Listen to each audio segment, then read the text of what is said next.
Hi viewers, welcome to our channel. ప్రస్తుతం మనతో పాటు దాము బాలాజీ గారు సీనియర్ జర్నలిస్ట్ ఉన్నారు. వారితో ఒకసారి మాట్లాడదాం.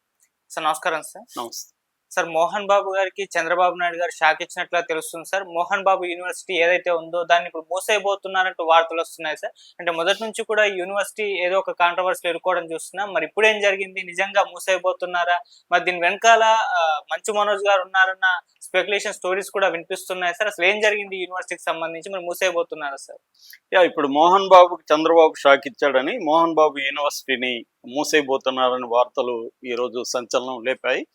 అసలు ఏంటి మోహన్ బాబు యూనివర్సిటీ వివాదం ఏంటి? ఎందుకంటే గతంలో కూడా మంచు మనోజ్ మోహన్ బాబు యూనివర్సిటీలో అనేక అక్రమాలు జరుగుతున్నాయని చెప్పి ఆయన పేరెంట్స్ మీటింగ్లో కూడా ఆయన పాల్గొనడం, వాళ్ళందరికీ తన ఈమెయిల్ ఇవ్వడం, మీకేమన్నా సమస్యలు ఉంటే నాకు చెప్పండి, ఇది ఉన్నతాశయంతో మా నాన్న పెడితే ఇప్పుడు మా అన్నయ్య విష్ణు వచ్చి ఇక్కడ అనేక అరాచకాలకు పాల్పడుతున్నాడు, అక్రమాలు జరుగుతున్నాయని చెప్పి మంచు మనోజ్ కూడా మాట్లాడిన సందర్భం మనం చూసాం. ఇప్పుడు ఈ వార్తలు వాస్తవం ఏంటి? అసలు ఈ మోహన్ బాబు యూనివర్సిటీ పరిస్థితి ఏంటి? మామూలుగా మోహన్ బాబు వాళ్ళ నాన్న హెడ్ మాస్టర్ గా రిటైర్డ్ అయ్యాడు, మోదుగులపాలెం, చిత్తూరు జిల్లా. సో తను కూడా ఫస్ట్ పీఈటీగా పనిచేశాడు, ఫిజికల్ ఎడ్యుకేషన్ ఇన్స్ట్రక్టర్ గా ఆయన చెన్నైలో పనిచేశాడు. అందువల్ల తనకి టీచింగ్ అంటే ఉన్న ఇంట్రెస్ట్ కావచ్చు, వాళ్ళ నాన్న జ్ఞాపకార్థం కావచ్చు, ఇవన్నీ కలిపి ఆయన తిరుపతికి 20 కిలోమీటర్ల దూరంలో తిరుపతి మదనపల్లి రూట్లో రంగంపేట అని ఉంటుంది, అక్కడ సాయినాథ నగర్ అని పెట్టి అక్కడ ఒక 100 ఎకరాల్లో ఆయన ఎడ్యుకేషన్ ఇన్స్టిట్యూట్స్ స్టార్ట్ చేశాడు. ముందుగా శ్రీ విద్యానికేతన్ ఎడ్యుకేషన్ ట్రస్ట్ పేరుతో ఆయన మొదలుపెట్టి ముందుగా స్కూల్స్ అవి మొదలుపెట్టాడు. అలాగా మెల్లమెల్లగా నర్సింగ్ కావచ్చు, ఇంజనీరింగ్ కావచ్చు, అలా విస్తరించుకుంటా వెళ్ళి మొత్తంగా ఇప్పటికైతే 9 రకాల ఎడ్యుకేషన్ కాలేజెస్ ఉన్నాయన్నమాట. ఇటు పారామెడికల్ కావచ్చు, ఇంజనీరింగ్ కావచ్చు, ఆర్ట్స్, సైన్స్, బేసిక్ కామర్సు, తర్వాత మీడియా, ఫిల్మ్ అకాడమీ, ఇవన్నీ కలిపి వీటిని యూనివర్సిటీగా డీమ్డ్ యూనివర్సిటీ అంటారు, యూనివర్సిటీగా కన్వర్ట్ చేశారు. దాని పేరు శ్రీ మోహన్ బాబు యూనివర్సిటీ. దానికి ఛాన్సలర్ ఈయన, వైస్ ఛాన్సలర్ వేరే వాళ్ళు. సో 100 ఎకరాల్లో అక్కడ పెద్దగా ఎస్టాబ్లిష్ అయింది. ఇది 92లో ఆయన స్కూల్ స్టార్ట్ చేస్తే 2002లో యూనివర్సిటీగా మారింది. ఈ యూనివర్సిటీగా మారిన తర్వాత అనేక విమర్శలు, అప్పటి వరకు ఇంజనీరింగ్ కాలేజ్ వరకు ఆయన మీద మంచి అభిప్రాయం ఉండేది. అయితే విష్ణు హ్యాండ్ ఓవర్ చేసుకొని విష్ణు యూనివర్సిటీని చాలా డెవలప్ చేశాడు నిజానికి. అంటే ఇంటర్నేషనల్ యూనివర్సిటీలతో టైఅప్ అయ్యాడు. అట్లాగే నేషనల్ అసెస్మెంట్ అండ్ అక్రెడిటేషన్ కౌన్సిల్లో సభ్యత్వం వచ్చింది, నాక్ అంటారు. అట్లాగే ఎన్బిఏ, నేషనల్ బోర్డ్ ఆఫ్ అక్రెడిటేషన్లో మెంబర్గా అయిందా. అట్లాగే ఎన్ఐఆర్ఎఫ్ ర్యాంకింగ్ అంటారు, నేషనల్ ఇన్స్టిట్యూట్ ఆఫ్ ర్యాంకింగ్, దాంట్లో కూడా 165 ర్యాంకు తెచ్చుకోగలిగారు. అలాగా దాన్ని ప్రొఫెషనల్ మేనేజ్మెంట్ పెట్టుకొని విస్తరించడం అనేది విష్ణు చేశాడు. అయితే కొన్ని రకాల విమర్శలు కూడా విష్ణు పీరియడ్లో వచ్చాయన్నమాట. అందులో ప్రధానంగా ఏంటంటే మధ్యాహ్నం భోజనం కంపల్సరీగా అక్కడే చేయాలని కండిషన్ పెట్టడం, ఆ భోజనం బాగలేకపోవడం. ఎందుకంటే ఇళ్లలో నుంచి తీసుకెళ్తారు, చుట్టుపక్కల విలేజెస్ అక్కడ నుంచి వస్తారు, కొంతమంది పక్కన పీజీ హాస్టల్స్లో ఉంటారు, వాళ్ళు హాస్టల్లో ఫుడ్ తీసుకొచ్చుకుంటారు. కానీ అవేవి కాదు, ఇక్కడే మీరు తినాలని రూల్ పెట్టడం, అట్లాగే పీజీలు ఎక్కువ వసూలు చేయడం, ఇలాంటి విమర్శలు వచ్చాయి. పేరెంట్స్ అసోసియేషన్ గతంలో అనేక ఫోరమ్స్లో కూడా గవర్నమెంట్ కూడా కంప్లైంట్ చేశారు. దాని తర్వాత మనోజ్ కూడా అక్కడికి వెళ్ళి అనేక సార్లు ఆ ర్యాలీలో వాటిలో కూడా పాల్గొన్నాడు, మద్దతు ఇచ్చాడు, తను కూడా ఆరోపించాడు. ఈ నేపథ్యంలో ఇప్పుడు ఆంధ్రప్రదేశ్ విద్యా రెగ్యులేటరీ మానిటరింగ్ కమిషన్ అని ఉంది. దీన్ని సింపుల్గా చెప్పాలంటే ఏపీ హైయర్ ఎడ్యుకేషన్ కమిషన్ అని చెప్పొచ్చు. సో ఈ కమిషన్ ఇప్పుడు వీళ్ళకి ఒక షాక్ ఇచ్చింది. అదేంటంటే మోహన్ బాబు యూనివర్సిటీ మామూలుగా ఫీజు రీయింబర్స్మెంట్ పథకం రాజశేఖర రెడ్డి ప్రవేశపెట్టాడు, అప్పటి నుంచి అన్ని ప్రభుత్వాల్లో కూడా కంటిన్యూ అవుతుంది.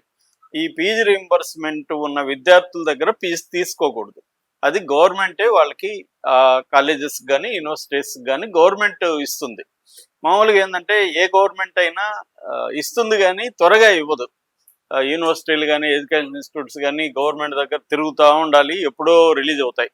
అందుకని ఏం చేశారంటే మోహన్ బాబు యూనివర్సిటీ వాళ్ళు ఈ విద్యార్థుల దగ్గర ఫీజు వసూలు చేసేసారు. మీరు ముందు కట్టేసేయండి, గవర్నమెంట్ ఇచ్చినాక మీకు రిఫండ్ ఇస్తామని చెప్పారు.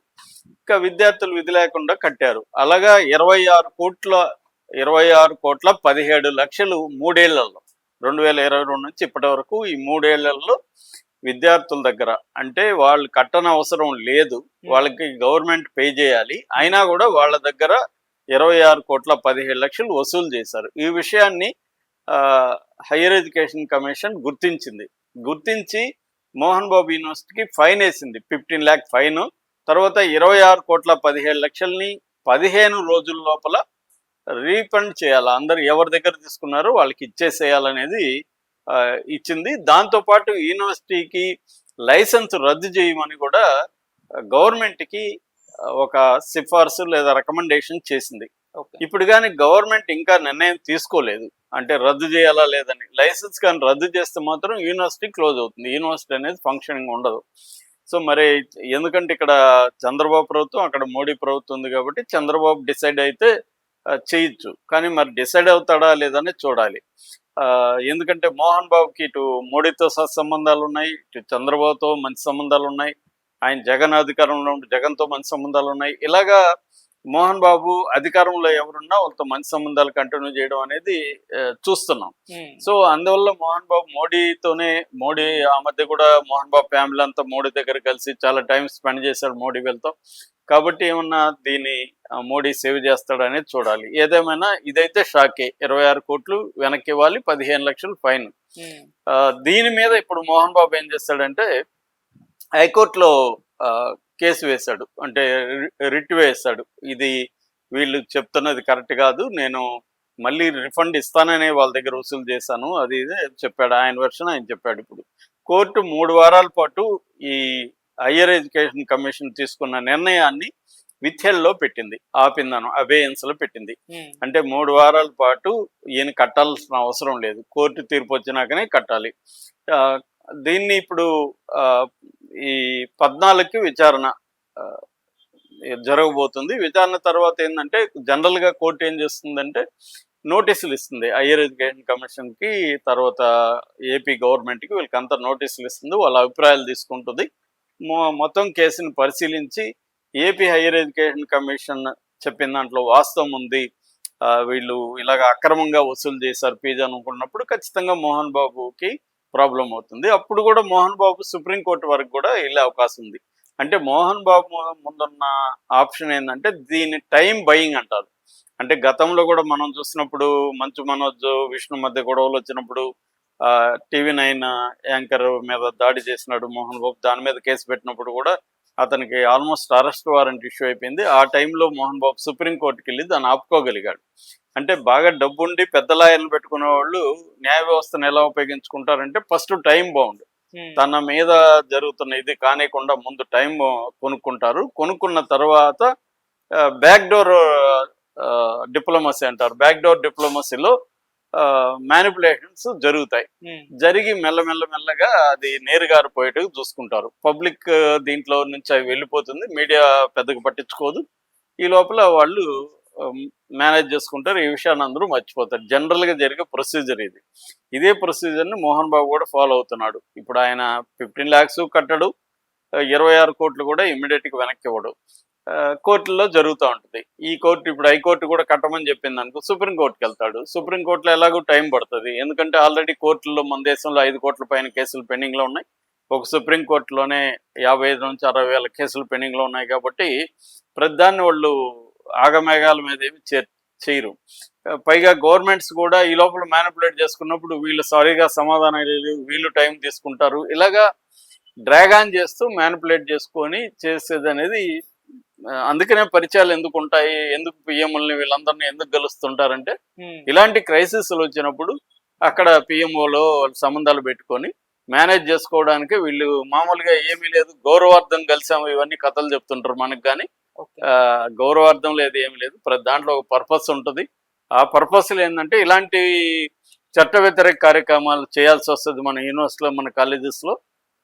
అప్పుడేమన్నా జరిగినప్పుడు మేనేజ్ చేద్దాం అన్న ఉద్దేశంతో జరుగుతాయి.